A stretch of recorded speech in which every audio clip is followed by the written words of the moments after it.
Hola, en esta oportunidad vamos a hablar en el apartado de lógica y pensamiento matemático sobre expresiones algebraicas, ecuaciones y su utilidad en diferentes contextos.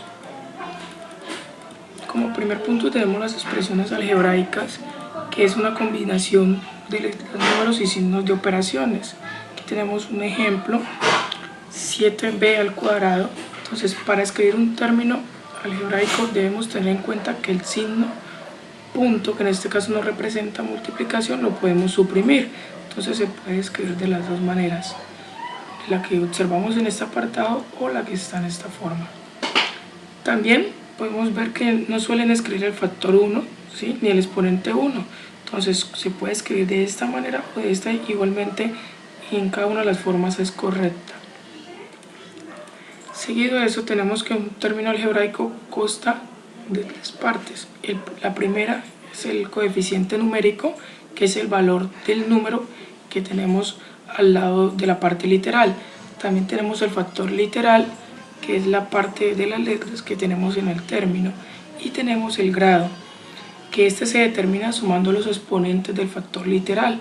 Como podemos observar aquí, tenemos el a al cubo, el b a la cuarta y el c a la 1. Entonces la suma de estos exponentes nos da 8, que es el grado de la ecuación o del término algebraico. Por otro lado, aquí tenemos una pequeña tabla para denotar un poco lo que estamos observando en un momento.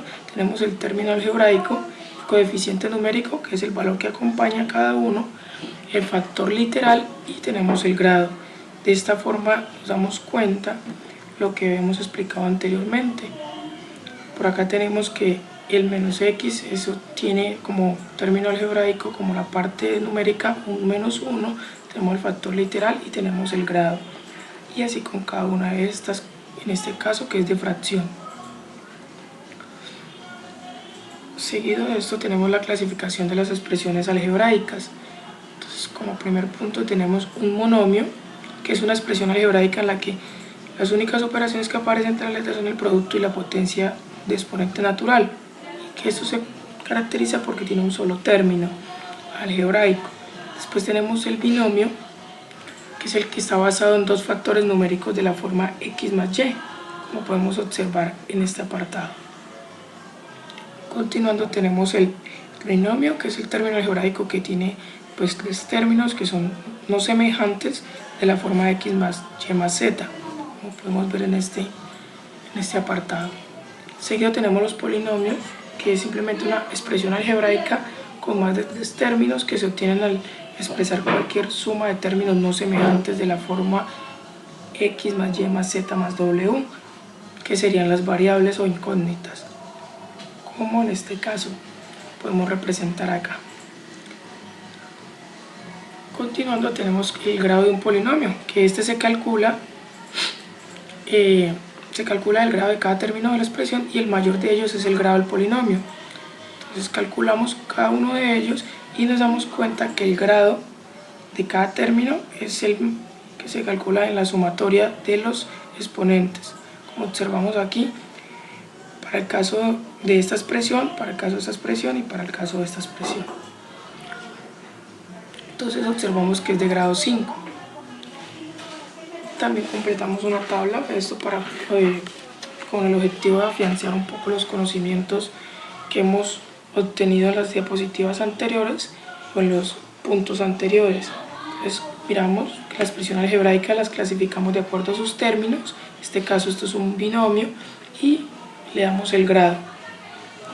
Igualmente para el último, y observamos que de esta manera resolvemos la tabla de acuerdo a cada una de la clasificación de las expresiones algebraicas. Seguido tenemos la reducción de términos semejantes. Esto consiste en sumar o restar los coeficientes numéricos que tienen el mismo factor lineal, como observamos 2a más 3a menos a. Lo que hacemos es sumar la parte numérica y restar, depende de la operación que tengamos, en este caso suma y resta, y dejamos la misma parte literal. Esto porque son del mismo grado, ¿sí?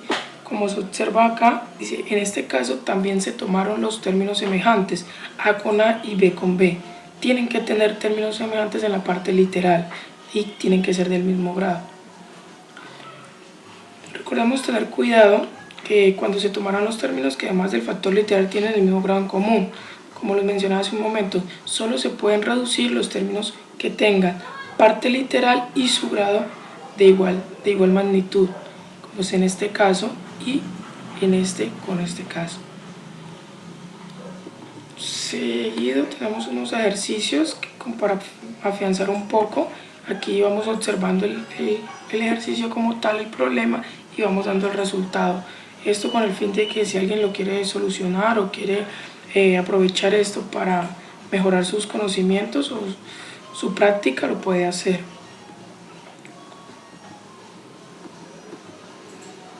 Tenemos la eliminación de los paréntesis, que en el caso de los signos negativos, al empezar el paréntesis, si hay un signo negativo al comenzar el paréntesis, pero fuera de él todo lo que está dentro del paréntesis se multiplica por un 1 negativo o menos 1, y esto cambiará todos los signos de los números que está dentro del paréntesis. ¿Sí? Aquí tenemos la observación del ejemplo de la multiplicación de x en función o en variación con estos términos que están dentro del paréntesis. También tenemos cuando el signo es positivo al comenzar el paréntesis, entonces se multiplica por un 1 positivo. Esto no va a afectar en nada el resto de números que están dentro del paréntesis. Aquí podemos observar el ejemplo de a por a más b y así con cada uno de los términos. Después tenemos acá en el apartado de ecuaciones, encontramos ecuaciones de una sola variable. Sabemos que una ecuación es una igualdad entre dos expresiones algebraicas. ¿Sí? Estas expresiones de cada lado de la igualdad se le llaman miembros de la ecuación. Aquí tenemos un ejemplo, aquí tenemos el primer miembro. Entonces nos dice que 3x más 4, o sea, el primer miembro tiene que ser igual al segundo miembro, que es 2x menos 9. Listo. Uno de los pasos o las condiciones y las propiedades que debemos tener en cuenta al momento de resolver una ecuación. Entonces lo tenemos aquí, significa encontrar el valor, o sea, resolver una ecuación significa encontrar el valor de la incógnita para que la igualdad sea verdadera. De igual modo, para resolver la ecuación debemos tener presente las siguientes propiedades. Al sumar o restar la misma cantidad de ambos miembros de una igualdad, la igualdad persiste. Entonces esto lo tenemos también, o lo conocemos en las propiedades como inverso aditivo. Y al multiplicar o dividir por una misma cantidad distinta de 0 en ambos miembros de la igualdad, la incógnita persiste. ¿Qué quiere decir? Esto lo conocemos como inverso multiplicativo.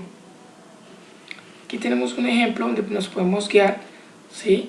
Iniciando primero con la reducción de términos, aplicando la propiedad inverso aditivo para cada uno de los casos. Después reducimos nuevamente los términos, aplicamos la propiedad inverso aditivo y así nos vamos yendo. Ya último aplicamos la inverso multiplicativo y hasta que nos da la última parte de la ecuación, y aquí simplemente hacemos es despejar x y ya tenemos el valor de la misma. Tenemos también un ejercicio problema, que esos ejercicios de los que podemos encontrar a diario en el estudio de esta parte de la matemática. Nos dice que al sumarle su consecutivo tenemos 51. O sea, ¿qué tenemos que hacer? Tenemos que hallar un número que al sumarle el consecutivo nos dé 51. Entonces, la solución podemos decir que sea x el número buscado, o sea, al que si yo le sumo su consecutivo me dé 51. Así la suma de x y de su consecutivo tiene que ser igual a 51. Entonces aquí resolvemos la ecuación, denotamos la incógnita como x, resolvemos la ecuación, despejamos x, seguimos en el proceso de despeje y nos damos cuenta que por lo último el valor que necesitamos, o sea el número que al sumarle su consecutivo nos da 51, es el 25. También tenemos la resolución general de ecuaciones de primer grado. Entonces tenemos un orden que debemos llevar. El primero es quitar el paréntesis, seguido tenemos que quitar los denominadores, después agrupar los monomios que llevan la incógnita en un miembro, la independencia en el otro, y por último despejar la incógnita. Fue esto básicamente lo que hicimos en el ejercicio anterior. Tenemos un ejemplo aquí en cada uno de los pasos que despejamos la incógnita, agrupamos términos y demás. También tenemos los métodos analíticos de resolución que son muy utilizados actualmente para la resolución de estos mismos. Tenemos el método de sustitución, que consiste en sustituir una expresión en la otra, la cual se va a transformar en una ecuación con una sola incógnita, y después despejamos y así obtenemos. Aquí podemos hallar, vemos un ejemplo muy claro donde tenemos el despeje, los pasos que debe llevar y la solución de este método. Seguido tenemos el método de igualación, que consiste en despejar la misma incógnita en las dos ecuaciones e igualar sus expresiones. Así obtenemos una ecuación con una misma incógnita. Y una vez resuelta esta, simplemente despejamos y ya.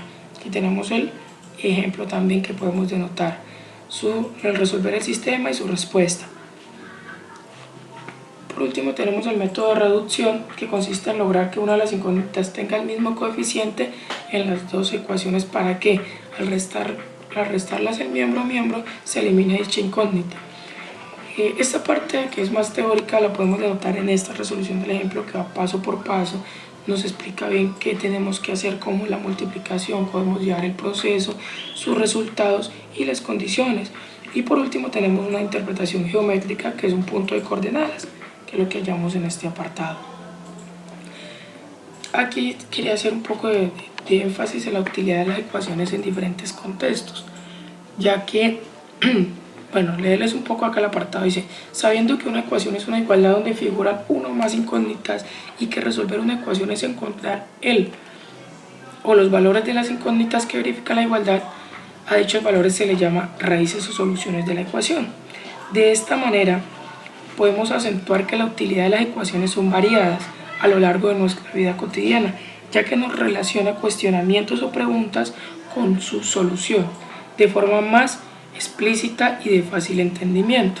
Ahora, la utilidad de estas ecuaciones siempre van en función de una problemática o de un problema o de una pregunta o un cuestionamiento que nos surja a lo largo de nuestra vida.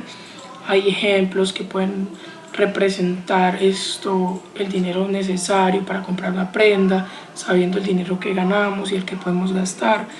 También tenemos ejemplos que los relacionamos con la matemática financiera, tenemos ejemplos que los relacionamos un poco con las matemáticas básicas. Tenemos una variedad de ejemplos que podemos encontrar a lo largo del estudio de las mismas. Por eso era de notar acá cuando nos dice que las ecuaciones son de utilidad variada, o sea que sin importar a dónde vemos, siempre vamos a poder relacionar una ecuación con lo que estemos viendo, con lo que queramos solucionar. Seguido les dejo un ejemplo acá, dos ejemplos que aparecen en la vida cotidiana. El primero de ellos nos dice que si a un número le restamos 16 se obtiene 20. ¿Cuál es el número? Si pueden observar y pueden hacer un poco de memoria, este ejemplo se parece mucho al que ya leí anteriormente. Entonces, al número que buscamos lo vamos a llamar x. Podemos plantear la siguiente ecuación, que si al triple, o sea 3 por x, menos 16, o sea, si al triple el número le restamos 16 nos tiene que dar 20, ¿sí? Se obtiene 20, entonces agrupamos. Entonces agrupamos los términos semejantes, vemos que este término es un término algebraico porque tiene parte numérica y parte literal. Lo que hacemos es simplemente pasar términos semejantes, en este caso el 16 que está restando lo pasamos a sumar y ya obtenemos una operación. Lo que hacemos es sumarla y después aplicamos el inverso multiplicativo y pasamos este que está multiplicando, lo pasamos a dividir y así obtenemos el valor de 12. Entonces el triple del 12, si le restamos 16 obtenemos el 20. Así también tenemos acá un ejemplo donde Pedro, que actualmente tiene 42, tiene 40 años, aquí si leemos el ejemplo nos va a dar claramente la solución. ¿Listo? Esto en cuanto a las expresiones algebraicas, a las ecuaciones y demás. Igualmente pueden ir repasando cada apartado lentamente para que lo entiendan mejor. Igualmente muchas gracias por la atención prestada y espero haya sido de mucha ayuda y de claridad para este tema.